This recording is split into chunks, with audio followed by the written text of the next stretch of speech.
The Great Depression cast a relentless cold over the land, chilling not only the air but the very spirit of the people. Streets once bustling with hope now echoed with uncertainty, and the warmth of prosperity seemed like a distant memory. It was not just the chill of winter, but the cold of hunger and despair that seeped into every home and heart. Families lined up in bread lines, their faces etched with worry, searching for comfort in a world turned harsh and unforgiving. In these desperate times, the human spirit sparked a dangerous flame of ingenuity. The tin can heater, with little more than discarded metal and a fierce will to survive, people transformed trash into a lifeline. Born from necessity, this simple device, also called a hobo stove, became a symbol of defiance and survival. It was a testament to the creativity that flourishes when options run out. Families in Hoovervilles huddled around makeshift heaters, fighting for warmth and hope. These small fires offered not just heat, but a sense of togetherness and resilience in the face of overwhelming odds. A decade later, soldiers in World War II trenches faced the same brutal cold, crafting tin can heaters from ration tins and scrap. The battlefield's bitter winds made these improvised stoves a vital comfort, connecting them to the struggles of those who came before.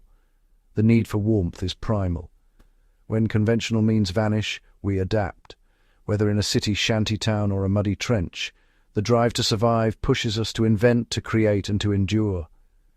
A discarded can, a bit of wire, and scraps of fuel became tools for survival. These humble materials, overlooked by most, were transformed by necessity into beacons of hope and ingenuity. The tin can heater's story is not just about a clever gadget, it's about human creativity in the face of overwhelming adversity. It's a reminder that even in the bleakest moments, innovation can light the way forward.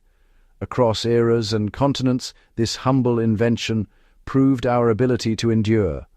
From the dust of the Depression to the trenches of war, the tin can heater became a quiet symbol of hope and perseverance.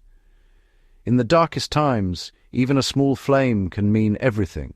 A spark of warmth, a glimmer of hope, and a testament to the unbreakable human spirit. The tin can heater was a marvel of simplicity. No special tools, just a large metal can, often salvaged from discarded food supplies or found among the debris of daily life. These cans, once emptied of their original contents, were given a new purpose, transformed by resourceful hands into a source of life-saving warmth. People gathered whatever could be found, bits of wire, old nails, and scraps of metal, anything that could help turn a simple can into a heater. Holes punched near the base drew in air, while holes at the top let smoke escape, creating a natural convection current. This clever design allowed the heater to burn efficiently, using minimal fuel, but maximizing the heat produced. Fuel was whatever was available: twigs, paper, coal fragments, or even bits of ration packaging. Every scrap was precious, carefully saved and used to keep the cold at bay. The goal wasn't a roaring fire, but a slow, controlled burn that could provide hours of precious heat, enough to warm hands, dry socks, or cook a simple meal. A wire handle made it portable, allowing people to carry their heater from place to place, and some designs even doubled as a stove for boiling water or heating food. Every cut and twist of metal was a testament to ingenuity born of necessity, a creative response to hardship that turned trash into a tool for survival. This was folk engineering at its finest, perfected in the coldest, most desperate conditions, where every bit of warmth was a victory against the elements. From scraps, people built not just warmth but hope, a small flame that meant survival, comfort, and the promise of another day. The tin can heater worked because of basic physics: conduction, convection, and radiation. The metal can absorbed and radiated heat, warming anyone nearby. The chimney effect, air drawn in from below, hot gases vented above, kept the fire burning efficiently. Shielded from wind, fuel burned slower and lasted longer. Even a handful of twigs could provide hours of heat. Its portability meant warmth could be brought into shelters, foxholes, or shacks. The heater turned a cold, miserable space into a place of relative comfort. This wasn't laboratory science, it was survival, engineered on the fly, simple, effective, and life-saving. In Hoovervilles, the tin can heater was a centerpiece of survival and community. Families gathered around its glow, sharing warmth and meager meals. The heater's light and heat brought comfort, staving off illness and despair. In World War II trenches, soldiers recreated these heaters from spent cans. They thawed boots, warmed hands, and brewed coffee, small comforts in a brutal world.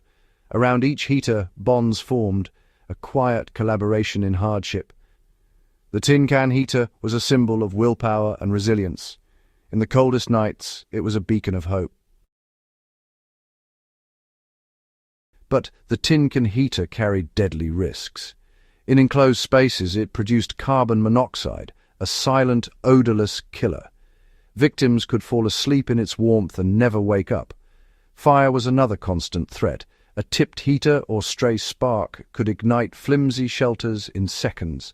Thin metal cans degraded, sometimes spilling burning fuel. Even the fuel itself could be unpredictable, sending sparks flying. The heater was a gamble, warmth versus the risk of fire or poisoning. For many, it was a choice between freezing and danger. Survival often meant living on the edge.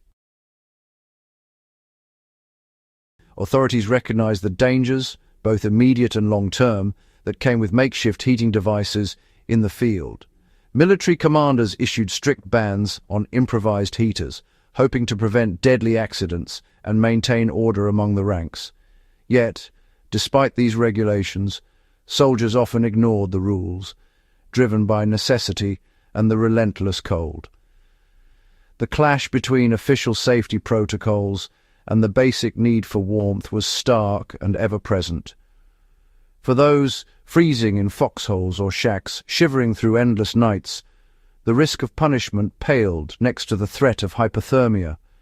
The cold was a constant enemy, and survival often meant bending the rules. People weighed the certainty of freezing against the possibility of fire or poisoning, making difficult choices in desperate times. Their continued use of heaters was pragmatic defiance, a calculated risk that spoke to their determination to survive. The tin can heater story is a lesson in ingenuity and caution, a testament to human creativity under pressure. It reminds us that survival solutions must always be balanced with awareness of their risks, and that every shortcut comes with consequences. Modern survival training teaches not just how to build these devices, but how to stay safe, emphasizing the importance of ventilation, monitoring, and preparation. The legacy of the tin can heater is resilience, and a warning that innovation must walk hand in hand with caution. In the struggle to endure, people have always balanced risk and reward, adapting to survive in the harshest environments. Even the tools that save us can threaten us, reminding us that resilience is built on both courage and care.